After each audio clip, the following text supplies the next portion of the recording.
One of the most ancient names for a Chinese seagoing vessel is the ship from Macau, according to the greatest historian of junks and sampans, G.R.G. Worcester. That run of perhaps 2,000 or 3,000 years is suddenly almost over because of rising fuel prices and the destruction of fish stocks in the South China Sea.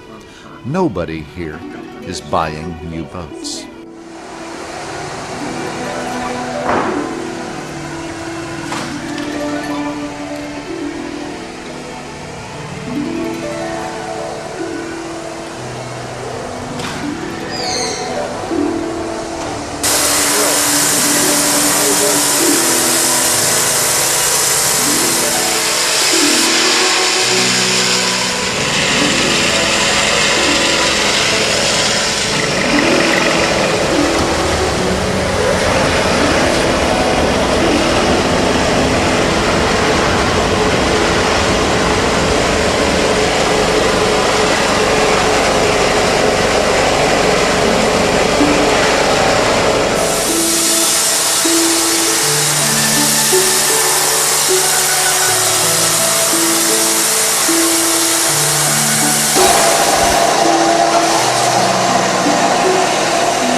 Macau fishing boats are ordered one at a time by families, sometimes dressed up as companies, although they are still private owners. These family companies sit around one table at food and talk about whether it is a good idea to build another boat. Because of fish prices, fuel prices, increasing bureaucratic and legal pressure on traditional Chinese liveaboard fishing boats, and partly because modern Chinese want their children to have better than the parents had, that answer nowadays is usually no. And so the shipyards of Macau are idle, and the ships spend more time in the harbor than at sea. The Macau harbor no longer bustles, and the morning and evening migration of white uniformed school children no longer floats like flocks of seagulls to and from the black-hulled fishing vessels in ragtop sampans. The older Chinese fishing boats with poorer owners, or from farther upstream, ancient fishing settlements like Doumen and Toi San, these near hulks just drift or anchor, waiting for something big enough to swim by that will pay for fuel to make a home trip worthwhile. Otherwise, they fish for dinner.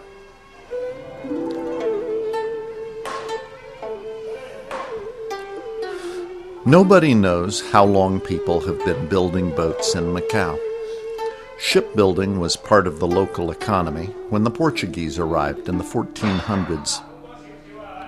Once spread around Macau and the islands in small waterfront sheds, the small boats could have been built anywhere. As the boats got bigger, along with Macau's population, the yards were concentrated in one of the old homes of the water people, the chopstick houses rising over the water in Fai-Chi-Kay, a part of Macau now covered with high-rises that still bears the chopstick name.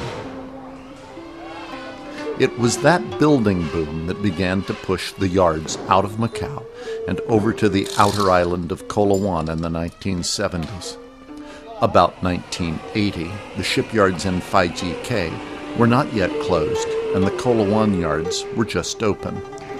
More than 80 boats a year went to sea, hoi soi, as the Cantonese call a ship launch. By the end of 2005, after only one ship had been launched from Macau shipyards in the preceding 2 years, a fishing family from Do Mun, who about a century ago had moved their base to Macau, decided that it was time to strike a bargain with the unoccupied yard for one last boat. Wood for South China Coast fishing boats is cured the same way it has been for thousands of years, pickling in salt water. For 3 to 5 years, testified both by dates and brands on the individual logs and by the size of the oysters and the barnacles, teak logs from Malaya lie in the tidal mud, staked down until the outside of the log looks like stone and a cut reveals wine-red wood with a pollen-yellow boundary, and the builder's wood inside of the log turns a bright, light, reflective red-orange color. Wood was not a problem for the new boat. Logs needed to be stockpiled, and as in most commodities crashes, nobody saw the end of the fish coming, or the end of the fishing boats. Selected logs, straight and clean grained, flawless and straight for the keel, are cut into 2 great square timbers, scarf-jointed in the middle, are aligned to eyeball perfection. Every senior worker seems to have a say, but the last word comes from the owner of the shipyard, after inspection so long it seems meditation. At every important juncture in the building of the boat, there are rituals. These religious observances are rooted in China's geomantic, animistic, and Taoist antiquity. Many, perhaps most, boat owners work with what we would call a priest, although most of these priests have no temples. Some call them feng shui masters, the priests of wind and water. There are probably a few hundreds of them in Macau, advising on spiritual problems, children's discipline, psychological problems, especially in terms of antipathy of spirits or interference from past lives, but also on investments, moving in or out of a home, the all-important conservation of good luck or changing of bad luck. And it is unlikely that any building will be started in Macau, even a government building, without officiation from some nominally Buddhist divine who rarely mentions the Buddha while he propitiates the gods of earth and sky and the god of the particular place. Often a Catholic priest appears, because for a real ritual in Macau, more gods are always better. The owners of this boat are not originally Macau people. Perhaps they show their distance from the rest of the community by managing the rituals themselves, although do-it-yourself religion is also within the Chinese norm. It may also be relevant that these people are working on their own boat, a thing I had not observed in 10 years and a few dozen boats before this one. The gods are given personal attention, and the worshippers expect personal attention from the gods. The boat, too, is a personal thing, and every feature of it is touched and finished by some person using simple hand tools, though electric motors now power many of them. The fishing family balanced this investment on several life and death considerations. The father is a fisherman, and he and his wife are used to living on board. He is expert in his work and confident of his own future, whether the rest of the industry suffers or not. His wife backs him up in everything and checks all the details herself, whether ordering the boat, arranging the keel laying and launch, checking the builder's work, and perfecting the cleanup after each stage, ever defensive about her husband and their children and their way of life. The husband says he has 10 years more hard work left in him. He's about 40, and a top-quality Macau boat will be like new for 10 years. Then he'll sell it or lease it, let somebody else work it the last 10 years. He laughs when he says that. Because this is a last stand for their family in this line of work, and for their feeling about it, and for their traditional Chinese sense of their privacy. We cannot show identifiable pictures of them. We labored with another of their concerns, that they thought it bad luck to call it the last boat. There will always be more boats. And perhaps they're right. Perhaps it isn't the last boat.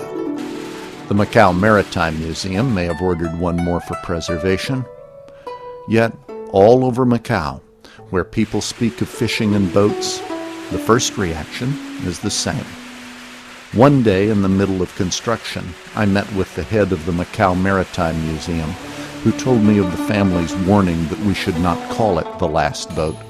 And on the same day, I met the captain of the customs ship that patrols the channel, who asked why I wasn't in my office. And when I told him I was looking at the boat in the yard, he said that was important, and he was watching it too, because everybody knew it was the last boat from Macau.